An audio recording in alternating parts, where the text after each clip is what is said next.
we'll look at the breathing में जो है it is of two type, inspiration and expiration. Inspiration में atmospheric air अंदर आएगी और एक्सपायरेशन में जो एल्वेलाई एयर है वो बाहर को जाएगी। और ये जो मूवमेंट है इन और आउट एयर का, ये आपका देखा जाएगा बाय द प्रेशर ग्रेडियंट। इसका मतलब क्या है, हाई प्रेशर से लो प्रेशर में जाना। ठीक है, यहाँ पे दो टाइप के प्रेशर्स आएंगे, इंट्रा पल्मोनरी प्रेशर जो बिटवीन द लंग्स होगा और एटमॉस्फेरिक प्रेशर जो एटमॉस्फेयर में होगा। सबसे पहले इंस्पायरेशन की बात करते हैं। इंस्पायरेशन में क्या होगा कि आपका एटमॉस्फेरिक प्रेशर ज़्यादा होगा क्योंकि हम बाहर से एयर अंदर को ले रहे हैं, बट एक्सपायरेशन में इंट्रा पल्मोनरी प्रेशर ज़्यादा होगा। तो यहाँ पे हम देखते हैं, ये मैंने आपको समझाने के लिए, for example this is a bottle, ये मेरा हाथ है, मैंने बॉटल को पकड़ रखा है और नीचे इसकी प्लेट है। ठीक है, तो जो ये प्लेट है that is the diaphragm, this is the internal coastal muscles, that is the external coastal muscle, और ये जो है दैट इज़ द स्टर्नम। ठीक है, और यही सारी मसल्स क्या करती हैं, ग्रेडियंट्स बनाती हैं।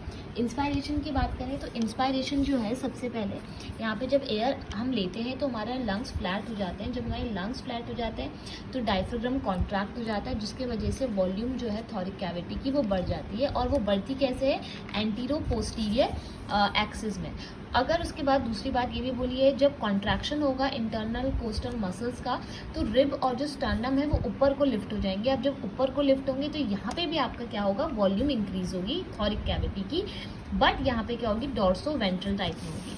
और अगर ओवरऑल थॉरिक कैविटी इंक्रीज हो रही है तो कहने का मतलब है पल्मोनरी वॉल्यूम इंक्रीज हो रही है। और अगर जब पल्मोनरी वॉल्यूम इंक्रीज हो रही है तो pulmonary pressure with respect to the atmospheric pressure decrease होगा। और जब वो डिक्रीज होगा तो क्या होगा, फोर्स, वो एयर को अंदर फोर्स करेगा कि वो लंग्स के अंदर जाए, और यही इंस्पायरेशन है। ठीक है, अब पूरा का पूरा इसी का ही उल्टा क्या है, एक्सपायरेशन। एक्सपायरेशन में यहाँ पे फ्लैट नहीं होगा, तब ब्रॉड हो जाएगा, डायफ्राम कॉन्ट्रैक्ट नहीं, रिलैक्स होगा। ठीक है, डिक्रीज हो जाएगी थॉरिक कैविटी, ये सेम डायरेक्शन में डिक्रीज होगी। कोस्टल मसल्स जो हैं वो कॉन्ट्रैक्ट नहीं, रिलैक्स होंगी, जिससे रिब्स और स्टर्नम अपनी ही पोजीशन में रहेंगे डॉर्सो वेंट्रल टाइप में। और यहाँ पे ओवरऑल थॉरिक कैविटी डिक्रीज होगी तो पल्मोनरी वॉल्यूम डिक्रीज होगी। और अगर पल्मोनरी वॉल्यूम डिक्रीज हो रही है तो ऑफकोर्स सी बात है इंटर पल्मोनरी प्रेशर डिक्रीज हो रहा है with respect to the atmospheric pressure. और जब वो respect to the atmospheric pressure decrease हो रहा है तो एयर को वो बाहर को पुश आउट कर रहा है, ना ही अंदर को।